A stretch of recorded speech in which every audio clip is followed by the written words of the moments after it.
Well, hello and welcome to Create Talks. I have Justin Byrne here, and Justin was with me when I was overseeing our second year program back in the day. What year did you graduate? That's probably 2008. Yeah, 2007. 2007, 2008.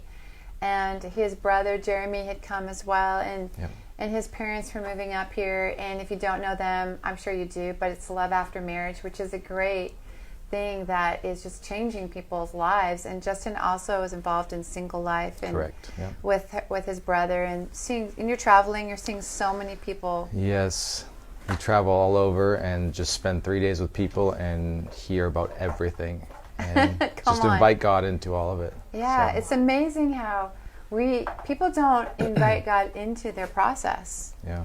And then they wonder why they have so many problems. Yeah. And it's because they have so many unresolved issues, both in marriage and in single life. Yeah. And it's because they've never learned to process it with God and with others, which is huge. Yeah. But we're talking today about the creative process, which a lot of things that we're talking about right now is like, okay, how does God come into our creative process, and how can we grow, and how can we actually enjoy our craft? Yeah. And so, Justin, share with us, like, how did you get this love for music? Because you're coming out with your new album on a different style of worship, but just share your journey. Like, how old were you? What happened? How did you embrace your love for music? Yeah. Well, when I was younger, I was forced to play piano. My mom. Yeah, I could just totally see Lori doing that. All my brothers. I have 3 brothers. We all had to play piano for at least 3 years. Oh my gosh! And way to go, Lori. Yeah. I mean, we're thankful for it now, but at the time we're like, gosh, I don't want to practice 30 minutes of practicing every day before school. Wow. So that was our introduction to music, and there was a time in my life when I was a very emotional child, and I didn't know how to handle all those emotions. And sometimes I would just go to the piano and just play chords, simple chords, and I would notice my anger would I forget about it. It would just go away. It would dissolve. And that's kind of when I first started to love music. It wasn't just the technical side and learning how to do it, but it was connecting to it on an emotional level. I remember Hans Zimmer saying something similar to that, where he was a young kid and he didn't know how to handle all this emotion, and he went to music, and somehow that worked to process it as a young child. And that's one of the earliest memories of really enjoying. I would spend hours just playing, lost in how it made me feel. And then that transformed into the technical side allowed me to teach myself guitar. Wow, so you learned piano with your mom? Yes. For 3 years, and then you transitioned into guitar. Okay, yeah. Perfect, yeah. And I with piano, I was going to become a concert pianist. So I was taking classical. I was going to competitions and judgings, and so I was pretty serious in that. But I had all that technical ability that I could now just move into another instrument. And I actually, at a music store, I put my name in a drawing, and I won a trumpet. And I couldn't. Oh, come on! I couldn't play the trumpet, so I traded it in for a guitar, and I got a guitar, and it was just laying around the house. And nobody in my house plays guitar, so I just started learning, played the note on the piano, and then figured it out on the guitar. And before I knew it, I could play guitar. And then I just noticed I started writing songs. I don't even know why. How old were you? I was probably 15 or 16, and for some reason, the desire to express an idea became very attractive in songwriting. And it wasn't just the musical side, but it was expressing an idea. And so I remember one day I didn't put my guitar down for 10 hours. Oh, your hands must have been so calloused. My hands were so used to playing. I just had a strap, and I'd leave my guitar on. I don't know why, I just would just draw from it. And so that started my songwriting. That's interesting. And then I moved up to Redding from Southern California when I was around 20 years old, and got involved with the worship here. Yeah, you got involved with like Kim. Jesus Culture and traveling with them in the very beginning, and doing some songs with them. Yeah, and then that transitioned into learning the recording side, because they were getting the studio going and started very beginning stages of recording, and now most of my time is spent producing and recording. Oh my gosh. And I realized that's my favorite because it has such a wide reach. You can have so many different tracks, so many different sounds, you can layer so many different things, and you can become a closer representation to this expression that I felt inside most of my life, you know.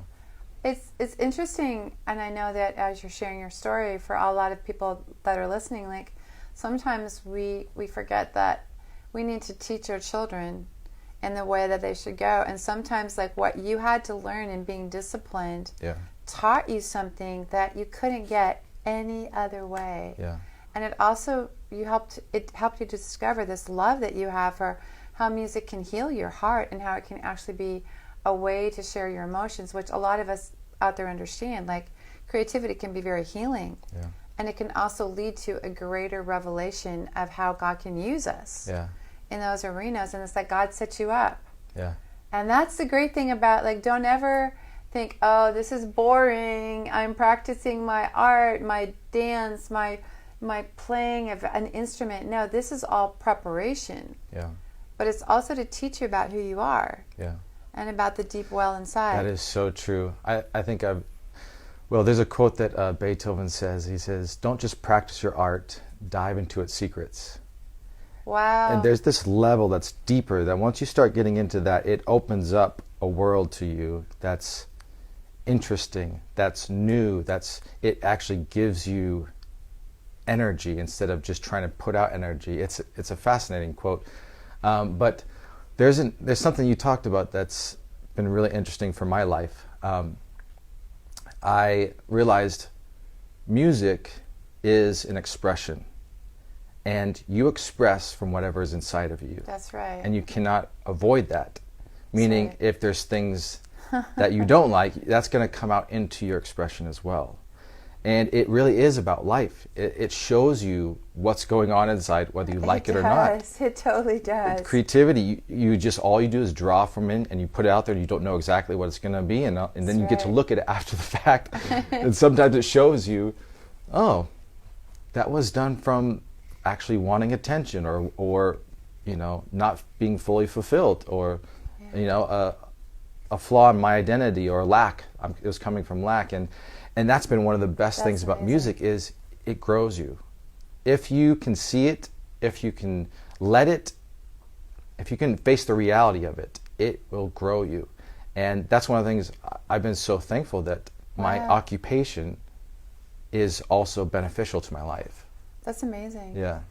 Who helped you to pursue your love for music? I mean, what were the major influences in your life that helped you in that process? I mean, I know your mom was huge, and I know you had a lot of, I would say, opportunities, especially before Bethel was super big in 2007 and 8. Our school of ministry was so much smaller, and it was, guys, so that you had more time as a musician to actually get and be involved with people like Kim Walker-Smith and others. So, but share with us, like, who were the major components of what influenced you? Yeah, I'd say my family. There were so many times where I was done with music. The way I was doing it was not fun. Totally. It was striving, and it wasn't connected to meaning. And but my parents and my brothers, there's something, I'd play some songs for them, and they go, "That's actually great." And I think it's the worst thing in the world. And I'd look at it differently after hearing their perception. And I trusted them. And so just having some voices of people around you who say, "Yeah, come on. Actually, no, there's some goodness in it." And I've learned, I haven't grown so much in songwriting. I've grown in my ability to recognize what's good. Because I'll look at recordings I recorded years ago that I thought weren't that great at all. And I'll listen to them now with my perception now, and I go, there was lots of good stuff in that I can see now. That's really good. And it's you grow into your ability to recognize just as much as you grow in your craft and your ability to create. And that just comes by like what you talked about, and getting feedback. And it comes by you like producing a lot to see the differences between it. In whatever craft you're in, that's what you need. This is crazy. Yeah. Yeah. This is amazing. Are you loving this? If you have any questions for Justin, go ahead and let us know, or any shout outs. So what led you to start to write, and how has collaboration helped you in that process? Because you've produced a lot of soaking CDs, which you can look at them online, and also, this new worship style that you're producing. But tell me about that process. How has collaboration helped? Well, collaboration, it's exponential in my opinion versus being by yourself. I can't tell you how many times the good stuff came out of some accidental discussion or something outside of music. Or I remember one track, I was working with a friend of mine, and we wrote this track, and it was good, but she said this one line, and I thought she said prisoner, and she's like, no, it's supposed to be this word, and she's like, but I actually like that better, and we redid the whole song connected to this accidental. And it was one of our favorite songs. Come on. I can't tell you how many times the best parts of music come out of that just flow between people, and then it just sparks something new that was beyond you. So collaboration takes you beyond yourself, but it's uncomfortable some of the time. Actually, it can be a lot of the time. It's because it is forcing you to step outside of what your normal and what you think it should go. So, but it's essential. You have to stay open to that if you want to grow beyond just your own rate. And it's important too, because I feel like sometimes we're so close to that baby, so close to that creative genius part of who you are and what God's created you to be, that sometimes you have to live, and you have to let other people hold that child that you've been creating in whatever field, and then you have to let them really see what's in them besides what you can see yourself. And so I really feel like that's huge. Yeah. And I feel like a lot of people don't understand that power and what can happen through collaboration. So this is huge. Yeah. Oh, Catherine from Alberta, Canada. Woohoo! Shelley from Colorado Springs. We're glad you're joining us. David from, where is that? Botswana. Elizabeth. Lori from Kansas. And Rose from Reading. We thank you guys for joining us. And if you have any questions, please, Justin wants to answer any questions that you have. We're so glad you're here. So I want to talk a little bit, because a lot of people don't know the power of really soaking. So tell them a little bit about what does that mean, because some people might not be familiar with that concept. Yeah. And then why you produced your soaking albums. Well, the reason it came about was I was driving through LA, and I noticed, I did a lot of driving through LA. Totally. You're in the car a lot. I understand. I'm from that area. Yeah. You spend at least 45 minutes to work and at least an hour and a half back from work. And I live like 15 minutes away. Which is crazy. Yeah. It's great to have podcasts. You can listen to all your podcasts and get them all to listen to. But I was driving through LA, and I noticed I wasn't listening to very expressive music. I was listening to very calm and relaxing music most of the time. And it shocked me, because I like lots of different styles of music.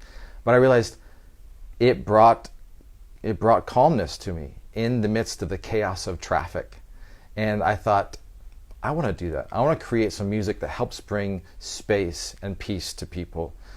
So I started doing these soaking instrumental meditation albums. And actually, you know what? The first one, the reason I started that, or a big reason for it, was I told someone I would do it, and I never did. It was about 6 years later I realized I never finished. I was told them I'd make some little instrumental thing for them, and I never did. And it was just like a little suggestion. It's like this little thing of, in the back of my mind, I need to do that. So I love that. The first one was, I got to be a man of my word, so I got to finish that. Come on. And then the second one was, I like this.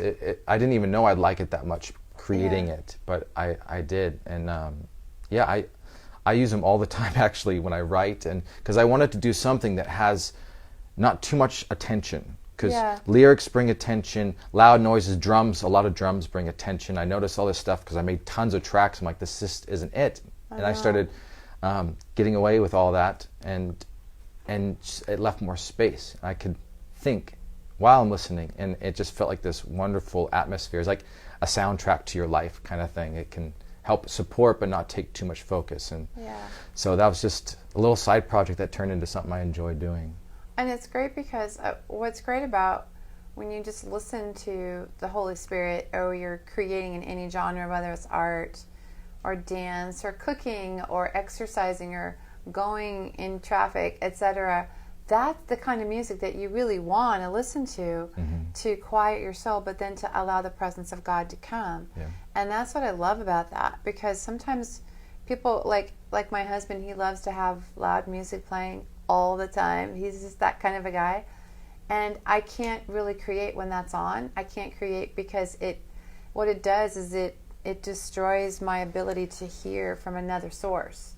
And so, and a lot of us as creatives are like that. Like when you create, I have to have a certain type of music that's inspiring me and not conflicting with my creative process, which is what you're talking about. Yeah. And also sometimes like we can like not allow the presence of God to come, but soft music or music that's instrumental, it brings in the presence of God in a way that just worship music can't. Yeah. So I'm a big believer in soaking music. Yeah, some of the emails I get from people are teachers use it at schools, and they say their kids are calm. They're like, Mark, my kids, I don't know how it works, but they're not calm for anything, but this music just calms them down. And some kids also write, it helps them do their homework. I had one lady talk about... Come on, parents, you need to get homework. This to your kids. Get your homework done. That's awesome. Actually, one lady said that her mother was passing away, and she brought this CD to the hospital and played it, and on the fourth track, which is a quiet piece, her mom passed away. Wow. And she felt like it was on a quiet piece, which helped her, confirmed her that it's her time to go, and it's supposed to happen. So and people helping them go to sleep. So it's the type of stuff you want to hear as a musician, which is it's killing people and it's making them go to sleep. It's doing its job. It's bringing peace.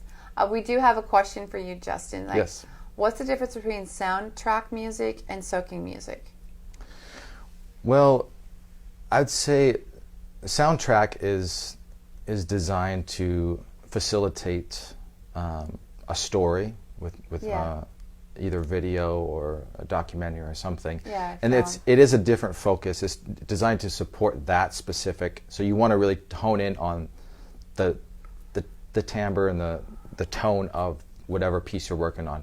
But soaking music, I think it's just more deeply connected to God and leaving space for you to connect with God and inspiration towards that.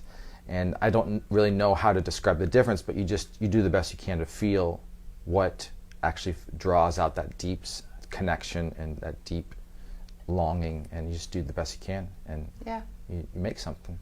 So good. Check it out and tell us what you think about Jeremy's stuff. I know you have a new album coming out. Yes.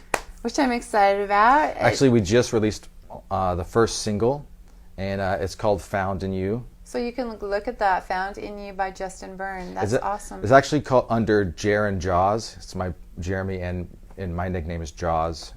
We went under a different name, but it's Found in You by Jer and Jaws, and it's released 2 days ago. And it's worship with lyrics, and it's a little more electronic, with some tribal sounds and some natural sounds. It's just a mixture of all the things I find interesting and worship. So.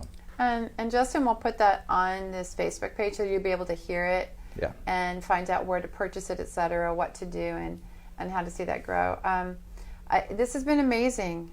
I've so enjoyed hearing you and what you're doing. And it's so good to see you again. I know what God's doing. But I want you to pray for people, because you have this journey of so much that God has built inside of you that they need an impartation in, of how to go after your own sound, how to go after the process of enjoying your art, and actually going after the process of why you create. Yeah, I mean, that was something that you talked about. Like, you discovered, hey, I did this album because I wanted it. Yeah, I wanted to hear a different sound. Yeah, with what I feel like would merge the two, and bam, that's creativity. But that's also taking a risk. So absolutely, go for it. All right. Well, I just bless you guys Yes. to be able to draw fun from what you do, to connect to the meaning of why you're doing it, not just doing something great, but to dive into the secrets of what your craft has and the secrets of God that it reveals, and to understand that you are there to bring light into that area. You're there to draw from heaven. It's not just about your craft, it's about using your craft for something that actually brings something good to this world. I bless you to tap into that depth of your creativity, of your purpose, of your meaning, connecting to who God made you to be, and a confidence to step out when it feels lonely, when it feels just like only you doing it, but to know that you're in the right spot, because that's what a pioneer feels like. And I bless you to be able to step into that fully, confidently, and joyfully. In Jesus' name. Amen. Wow. Thank you, Justin, for joining us. What a great time. Share this with people. Enjoy the new sound that he's been creating and what God's doing. And let us know how you love it. And I'll see you next week.